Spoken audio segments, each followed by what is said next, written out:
21世纪初，红衣教主利用3721开辟了中国人性化软件的蓝海。虽然后来被用户冠以流氓软件的美称，但这片汪洋依然蕴藏着巨大的利益。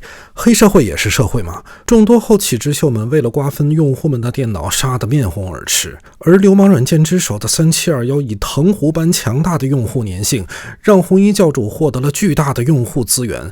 我们这些幸运肉鸡资源无可限量的被开发的潜力，竟然也让其落得了被雅虎收购的善终，红衣人赚了个盆满钵满。敢与周老板这种人交好，最终也让雅虎吃下了苦果。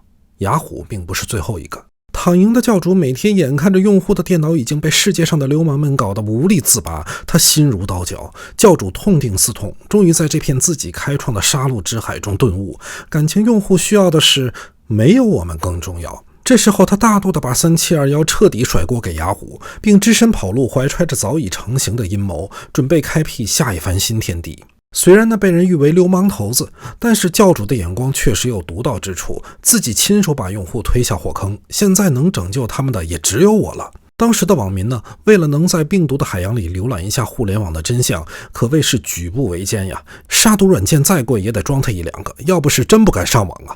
那时候我把自己的瑞星序列号都背下来了啊，虽然装了也没什么用。有很多流氓软件确实不是周鸿祎做的，但是用户哪管得了那么多，一举推选了他为流氓代言人。咱教主也实至名归呀。教主一看，这不是咱自己培养的现成的杀毒市场吗？如果跟不上潮流，那必然被潮流淘汰。摇身一大变，我们要制造安全。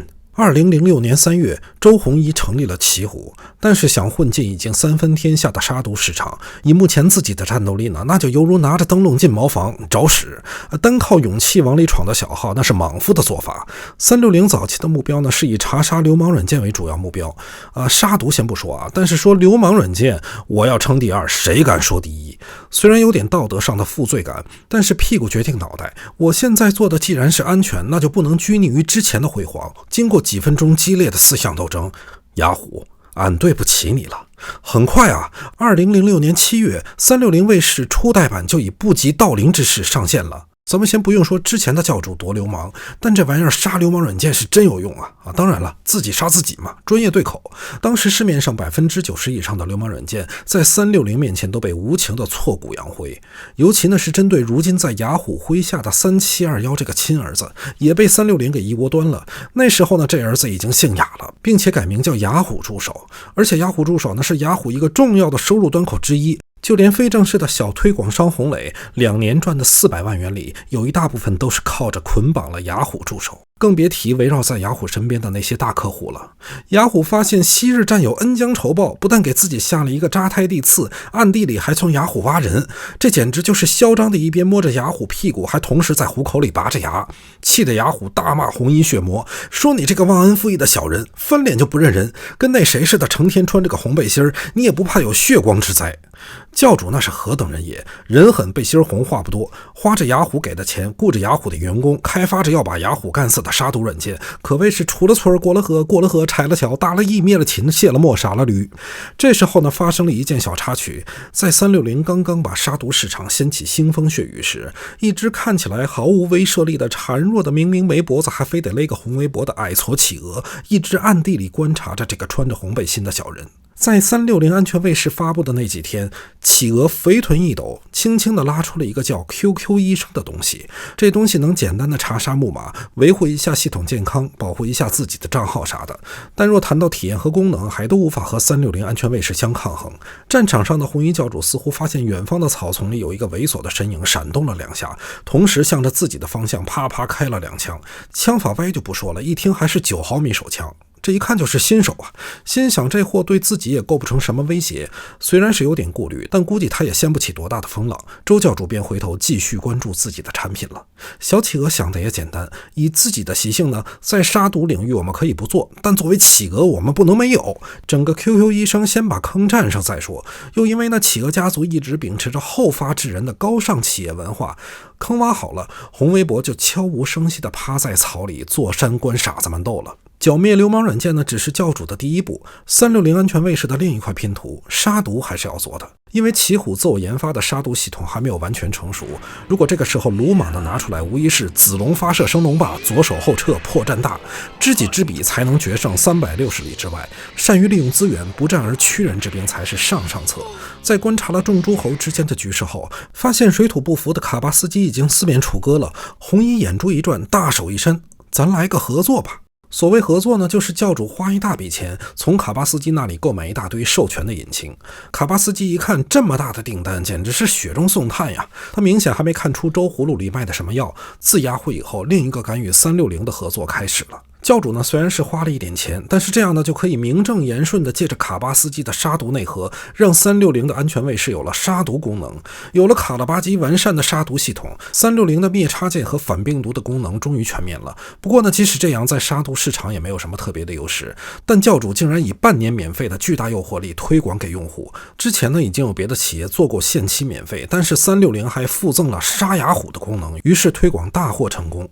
这时候呢，卡巴斯基还没明白是怎么回事呢，心里琢磨着这红衣干啥呢？在我们这里买正版，然后免费给用户用，他是嫌自己离破产太远了。但他们丝毫没发觉自己的户口本都已经被卖了一半了，还帮人家数钱呢。红衣州的心里一直有一个大胆的想法，早就在教主心中酝酿多年了。过了几年，卡巴斯基感觉越来越不对劲，除了360定期发过来的合作款，自己的零售销量怎么越来越低了？经过高人指点的总裁司机终于顿悟了。是啊，散户全让免费的360抢走了，他用我们的引擎抢走了真正要花钱的人，而我们的客户现在实际上就只剩下周鸿祎一个人了。这要是哪天红衣教主不高兴了，换一个供应商，那还不是分分钟的事。他要是反悔了，那我们可就完了。一直持观望态度的瑞星啊、金山等早就发现了360的险恶用心，都对教主敬而远之。户口本只剩定价那页的卡巴斯基突然觉得大事不好，总裁司机觉得是不是赶紧离这个不按套路出牌的红背心远一点。没想到周瑞德恶人先告状，先下手为强，突然中断了与卡拉巴基的合作。因为教主早已发现卡巴斯基最近的忠诚度有所下降，养虎为患不如快刀斩乱麻也不知道谁是虎。卡巴斯基一觉醒来，大订单没了，零售商也没了，这回卡巴斯基是真卡了。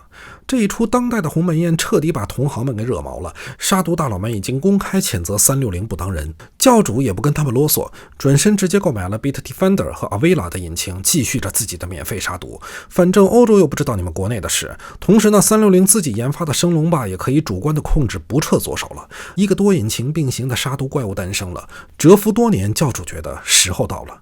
大爷大妈们去超市最需要的是什么？免费呀！想获取用户就要利用人性的弱点。超市送鸡蛋的时候，平时坐轮椅的大娘都能发出后前腿，我白送你一个功能强大的杀毒软件，还能杀哑虎，你要不要？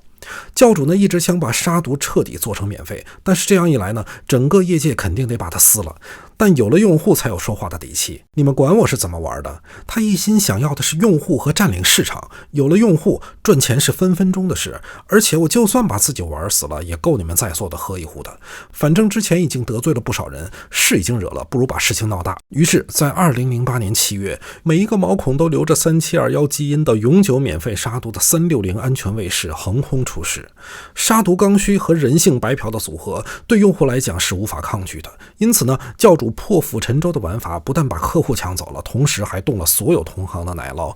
这一把免费杀毒的神器，同时兼具吸血和 AOE 的功能。360刚刚发布测试版的时候，几乎所有杀毒企业都联合起来了，势必要把这个周鸿祎置于死地。只有老朋友卡巴斯基站在教主这边，说你可以回来买我们引擎啊，打折。2009年9月份，360安全卫士 1.0 版本正式推出，它修复了之前一些体验不好的东西。虽然呢，同行们仍然把它骂得一无是处，但用户可是用脚投票的，因为无论是傻瓜的操作方式，正向的交互体验，这东西呢，都给用户带来了巨大的心理上的正向反馈。我说的是心理上的。肯定呢，很多人对360嗤之以鼻，说它出来的时候我就知道它不是一个好东西。不用说你技术多牛逼，随便就能给360挑一大堆毛病，但是你技术越强，越能说明你是少数群体。广大人民群众谁知道什么是 C++， 什么是前端后端，啥是注册表？平民能听懂的就是教主告诉我了安全，一键杀毒就够了。至于真的杀没杀，他们需要的仅仅是一张杀毒成功的图片而已。因此呢，360安全卫士以易操作、不收费、体验好的多重 buff， 迅速博得了广大非专业用户的青睐。每次我回家呢，都给我爹的电脑装上 Chrome， 然后把360的安全卫士、浏览器、桌面什么的全都删干净。下次我回来呢，他还是在360桌面里面用着360的浏览器啊。他就说360好用，你能咋地？真是能把人气死。Red Leader 呢，一看自己的产品算是在杀毒界站稳了脚跟，又蛊惑了民心，这时候呢，也不用顾虑同行们的生死存亡了。这一场长坂坡恶仗，咱们常山周子龙不光杀了个奇进奇出，救出了阿斗，顺便还把嫂子从井里给捞出来了。这时候呢，对赤马绿枪一直持质疑态度的投资方也转变了态度。看来四弟有点才艺。而就在教主春风得意的时候，那个一直在他心中萦绕不去的矮矬黑影，终于在被360席卷的血流成毒的战场上悄无声息地钻出来舔包了。就在这个月，在毒圈已经快到决赛圈的时候，眼看着已经河横遍野的战场上，这位拿着大菠萝又不穿防弹衣，杀敌1000自损800的疯子，终于把一干人等杀得七零八落之后，这只在草里苦苦趴了3年多的企鹅老六，才阴险地举起了一把装了15倍镜的缺德十字毒，对着小红人脑袋就是一剑。经常当老六的玩家都知道啊，3级头在十字弩面前就跟擦屁股纸一样，更何况坚持裸奔的红衣周啊！教主举起了红牛，刚想喝个饮料，在空中穿越了360米的凋零，一剑贯穿了周大爷的太阳穴。红衣教主连咯喽一声都没来得及喊，就趴那儿了。要说这红衣也是命大呀，幸亏之前从卡巴斯基那里捡了一个自救器，教主赶紧封烟扶自己。